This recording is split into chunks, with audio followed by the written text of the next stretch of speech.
Hello guys, welcome back to critics anime. So आज के इस वीडियो में हम बात करने वाले हैं उजुमाकी एनिमे के एपिसोड फर्स्ट के बारे में। ये एनिमे एक ऐसे सिटी पे बेस है जहाँ पर स्पाइरल्स को लेकर बहुत ही ज्यादा अजीब चीजें होती है। चलिए शुरू करते हैं। एपिसोड की स्टार्टिंग में हम एक लड़की को देखते हैं जो अपने विलेज वापस आती है। वो कहती है कि उसके विलेज में बहुत अजीब सी चीजें होती है और उसी को देखने वो वहाँ पर आती है। इस लड़की का नाम होता है क्यूरिया और ये वापस अपने विलेज आ चुकी है। इस विलेज में बहुत सी अजीब चीजें होती है क्योंकि इस विलेज में सब कुछ स्पाइरल होता है। वो कुरुजो स्टेशन आ जाती है जो कि इसके विलेज का नाम होता है। वहाँ पर वो बैठती है और अपने खास दोस्त का इंतजार कर रही होती है। तभी उसका दोस्त सुइची वहाँ पर आ जाता है और वो दोनों बात करने लग जाते हैं और स्टेशन से निकल जाते हैं। निकलते वक्त सुइची उससे कहता है कि क्यों ना हम इस विलेज को छोड़कर भाग जाए। फिर वो लड़की पूछती है क्यों ऐसा क्यों कह रहे हो, तो वो बताता है कि यहाँ पर बहुत सी अजीब चीजें होती है। वो बताता है कि उसके पापा भी बहुत अजीब है, इस स्पाइरल के साथ वो खेलते रहते हैं। बताता है कि उसके पापा पागल हो चुके हैं इन स्पाइरल चीजों की वजह से। सुइची कहता है कि उन्होंने हर स्पाइरल चीज को अपने आसपास इकट्ठा करके रखा है और वह एक चीज को घंटों भर देखते रहते हैं और एक समय ऐसा आता है जब उनकी आंखें भी उन चीजों की तरह गोल गोल घूमने लग जाती है। ये होते समय उसने बहुत बार देखा है और ये होते समय उन्हें बिल्कुल भी बुरा नहीं लगता, उन्हें बहुत ज्यादा मजा आता है और वो एक अलग सी दुनिया में चले जाते हैं। ये सारी बातें क्यूरिया सुन रही होती है। सुइची ये भी कहता है कि वो हर चीज में स्पाइरल ढूंढने लग जाते हैं। जब खाना भी खाते हैं वहां पर भी उन्हें खाने के सूप में भी स्पाइरल ही चाहिए। ये तो छोड़ो, नहाने के टब में भी उन्हें स्पाइरल वाला पानी चाहिए, इसीलिए वो उससे पहले घुमा लेते हैं फिर नहाने जाते हैं। ये सुनकर क्यूरिया हंसने लग जाती है और सुइची कहता है कि हाँ हंसो, मुझे बुरा नहीं लग रहा क्योंकि ये हंसने वाली ही बात है, पर ये चीजें सच में होती है, इस पर तुम्हें विश्वास करना ही पड़ेगा एक दिन। तभी उस विलेज में एक भोपू बजने लगता है बड़ी तेजी से, जिसकी आवाज सुनकर सुइची कहता है कि यह आवाज ये मेरे कानों को बहुत चुभती है और यह आवाज मुझे बिल्कुल पसंद नहीं। उसी के बाद सुइची कहता है कि मुझे बहुत अजीब सी फीलिंग हो रही है, इसलिए मुझे जल्दी से घर पर जाना होगा। तभी वहाँ पर एक बहुत बड़ा भवंडर आता है जो कि भी स्पाइरल होता है, इसीलिए क्यूरिया भी घर पर जाती है। घर पर जाकर वो देखती है कि सुइची के डैड क्यूरिया के घर पर आते हैं और उसके डैड से मांग रहे होते हैं एक स्पाइरल वाली चीज, क्योंकि उसके डैड एक पॉटर होते हैं। तुम मुझे वो चीज दोगे जो एक स्पाइरल है, कुछ भी बनाओ पर स्पाइरल चाहिए। असल में मुझे पता है कि स्पाइरल चीज देखने में कितना मजा आता है। तुम भी एक पॉटर हो तो तुम्हें पता ही होगा कि तुम जब उस व्हील को घुमाते हो तो तुम्हें कितना मजा आता है। क्यूरिया भी ये सब पीछे से देखती है और समझ में आता है कि उसके डैड सच में पागल हो चुके हैं।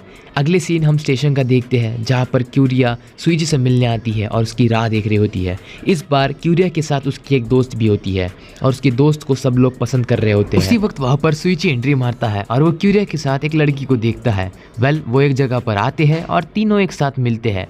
मिलने के बाद क्यूरिया बताती है कि देखो ये मेरी दोस्त है, इससे मिलो, और ये हमारी क्लास की सबसे अच्छी लड़की है। इसको देखने के बाद क्यूरिया बता रही होती है कि वो कितनी सुंदर है। उसको देखने के बाद सुई कुछ कहता ही नहीं है। उसको देखने के बाद उसे थोड़ा सा अजीब फील होने लगता है और वो डर जाता है और पीछे हट जाता है।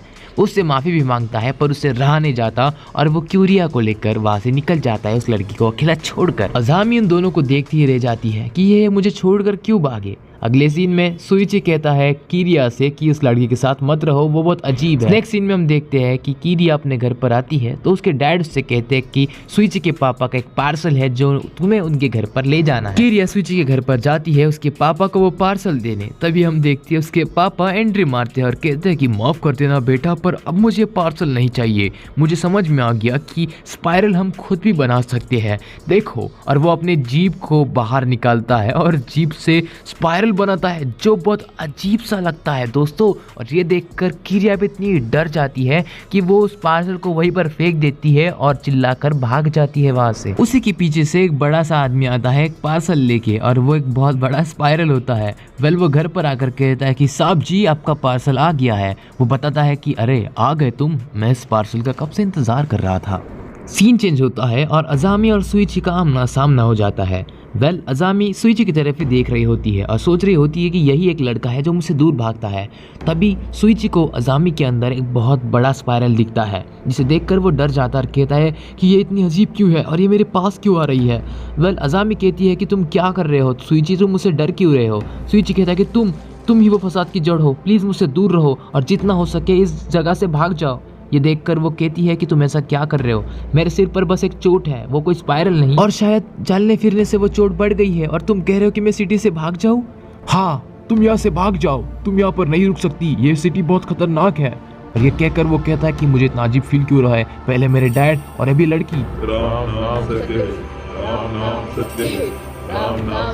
किरिया कहती कि सुइची तुम्हारे डैड के बारे में देखकर बहुत बुरा लगा, आई एम सॉरी। सुइची कहता है कि तुम्हें सॉरी करने की कोई चिंता करने की ज़रूरत ही नहीं, हमने उनको एक हॉस्पिटल में रखा था क्योंकि वो पागल धंधे करने लगे, वो गुम हो गए थे। तो मैं और मेरी माँ उन्हें ढूंढने निकल गए। तो हमने कमरे में एक गोल बक्सा दिखा जिसे हमने खोल कर देखा तो हमें देखने को मिला कि वो मेरे डैड थे जो खुद को स्पाइरल शेप में बंद करे पड़े हुए थे, और इसी तरह मेरे डैड की मौत हो गई। ये बहुत अजीब है ना सुनने में। तभी हम देखते हैं कि एक जगह पर उसकी माँ चिल्लाने लगती है और ऊपर देखने लगती है। ऊपर वो देखती है कि धुआं होने लगता है जो कि स्पाइरल शेप ले लेता है।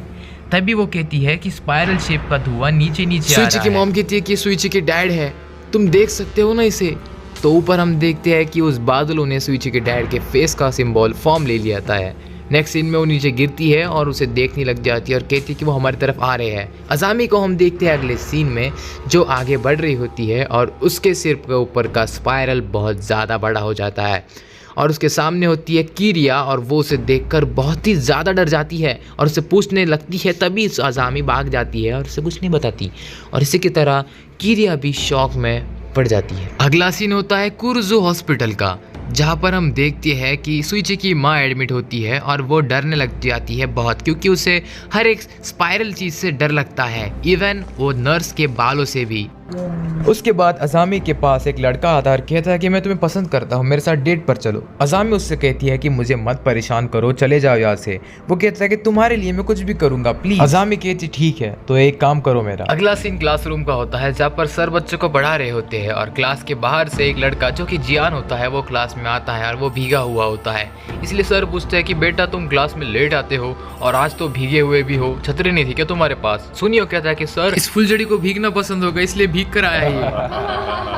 क्लास खत्म होने के बाद जियान को वो बच्चे पकड़ लेते हैं एक रूम में और उसे चिल्लाने लगते हैं। उसके बाद वो उसके कपड़े उतारने लग जाते हैं। वो बेचारा डरा हुआ होता है और फिर सुनियो कहता है कि देख अब तेरा नंगा नाच होगा यहाँ पर, और वो उसे कपड़े उतार कर कॉरिडोर में फेंक देता है। और जब वो उसे फेंकता है तो 2 बम और एक बड़ा सा स्पाइरल दिखना है हमें। नेक्स्ट सीन होता है कुरुजो हॉस्पिटल का, जहाँ पर सीची और किरिया उसकी मॉम से मिलने आते हैं।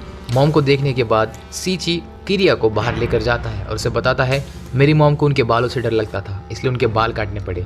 वो तो छोड़ो, अपने हाथों पर जो स्पाइरल्स होते हैं उससे भी उन्हें डर लगता था, इसीलिए उन्होंने छुपके से सीजर ली और उसको भी काट दिया अपने हाथों से। कितना अजीब है ना ये, तुम सोचो। असल में सीची की मॉम उसके डैड की यादें भुला नहीं पाई है क्योंकि जो हद से उनके साथ हुआ था वो बहुत दर्दनाक था। अगले सीन में किरिया को अजामी दिखती है एक सुनसान रास्ते पर, तो उसे रोक कर कहती है कि कहाँ पर जा रही हो तुम, 4 दिनों से तुम्हारी मुलाकात नहीं मुझसे। अजामी कहती कि मेरे साथ बहुत बुरा हुआ, मेरी एक आंख हिल ही नहीं पा रही। तब वो कैप निकालती है और उसकी आंखों के ऊपर हम बहुत बड़ा स्पाइरल देखते हैं जो कि अंदर तक फैला था और उसकी आंख भी उसकी आंखों से निकलकर उस स्पाइरल में जाकर कहीं गुम जाती है। किरिया इतनी डर जाती है कि वो अपनी बैग को फेंक देती है और जितना जल्दी हो सके वहां से निकल पड़ती है। नेक्स्ट सीन में वो लड़का कहता है कि अजामी देखो मैंने सुइची को यहाँ पर बुला लिया है जैसा कि तुमने कहा था, अब चलो मेरे साथ डेट पर। अजामी कहती कि तुम भाड़ में जाओ, मुझे बस सुइची से मिलना था, तुम तो एक जरिया थे बस। वो लड़का इतना गुस्सा होता है वो उससे हरामखोर कहता है और उसे गुस्से में आकर एक पंच मारता है। जब वो पंच मारता है तो उसकी कैप निकल जाती है और पूरा का पूरा फेस दिखता है अजामी का, जो कि बहुत खतरनाकली पूरा स्पाइरल बन चुका होता है। ये सब देखकर सुइची और वो लड़का दोनों शॉक में होते हैं कि इस लड़की के साथ हुआ क्या, इसका चेहरा कहाँ पर गया।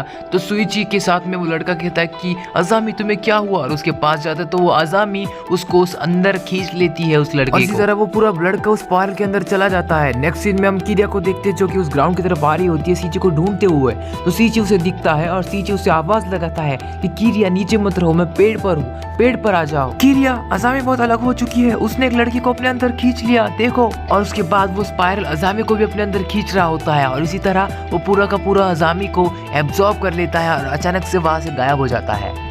कुरोजो सिटी में ये बस एक शुरुआत थी, आगे अब बहुत कुछ होना बाकी है, तो जुड़े रहिए मेरे साथ क्रिटिक्स एनिमे पर।